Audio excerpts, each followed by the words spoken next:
Good morning guys, and welcome back to my channel. So today's video is another fragrance wish list. I tend to do these about every 3 to 6 months just to let you guys know perfumes that I'm interested in. And these are not all specific perfumes. Some of these are just perfume houses that I really want to explore, that I see having one or more from the house in my collection. So if this is your first time here, hello and thank you so much for clicking on my thumbnail. My name is Alithia, and on this channel we talk mostly about perfume. So if that is your thing and you enjoy nice relaxing perfume videos, make sure to head on down and subscribe. And without further ado, let's get started. So the first house that I really want to explore is Roja Dove. So this company has a reputation for being sort of like the top of the line, at least from my perspective, when it comes to fragrance.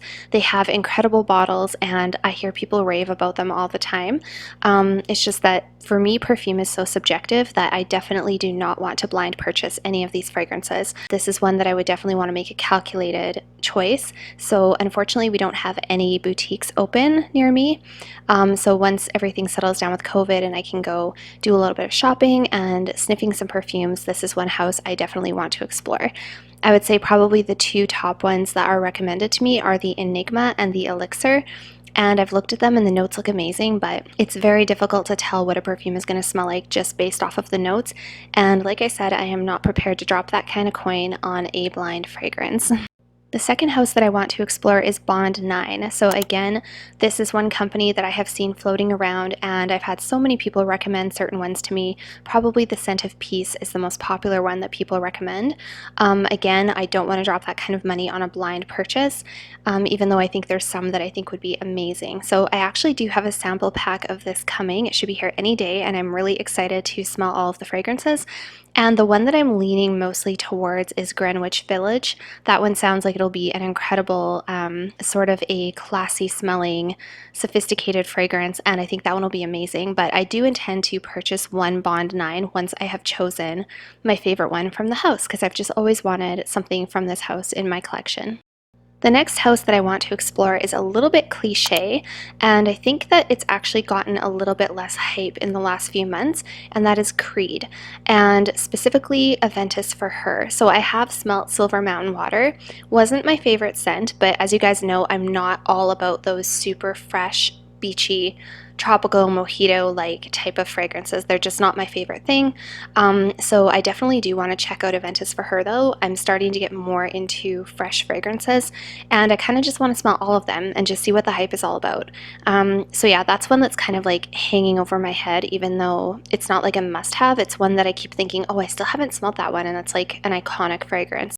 The next house that I want to explore is Penhaligon's. So first of all, I love the name Penhaligon's. Every time I see somebody talk about Penhaligon's fragrances, it just makes me so intrigued. And some of the bottles, I have to say, I don't love. And unfortunately, I am a little bit swayed by the way a bottle looks. So when I'm trying to decide on purchasing a perfume, if I can't get a sample, and if I'm going to blind buy it, I look at the notes, I look at reviews, and unfortunately, I also look at the bottles. And some of the bottles are kind of not so nice looking. You know, I'm not really all about the animal head thing.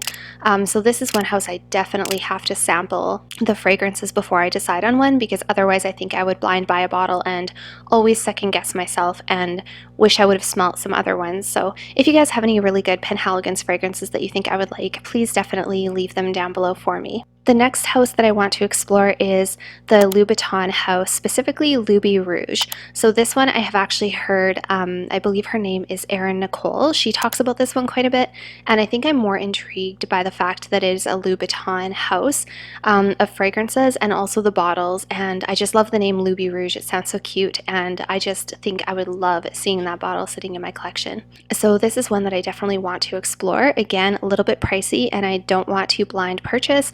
Although it's not, you know, crazy expensive, there's more expensive fragrances out there, and I think it would be a fairly safe blind buy based on what I've seen. But yeah, this is one I definitely want to explore. So if you have smelt it, please let me know. The next house that I want to explore a little more is the entire Chanel exclusive range.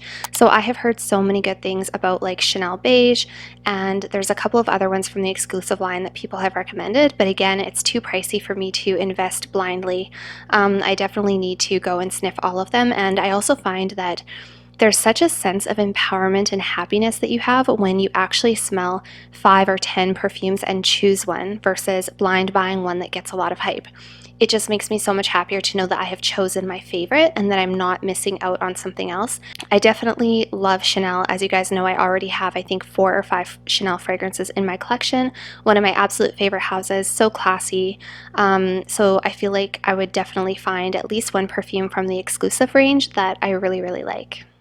And finally, the last house that has been on my mind are the Louis Vuitton fragrances. So I have actually smelt one Louis Vuitton fragrance. I got it as a decant about a year ago, but it was a male fragrance and it was really, really nice. It was actually one of my absolute favorite. It was such a beautiful scent for a man, but I just hear that they are so good and I love the way the bottles look. And I've actually been in a Louis Vuitton store in recent years and just never went to the fragrance section because I just didn't care about fragrance. I was more about the handbags and stuff like that. But this is one house I definitely do need to. Next time I am in a boutique, I'm going to smell every single one and choose one for myself.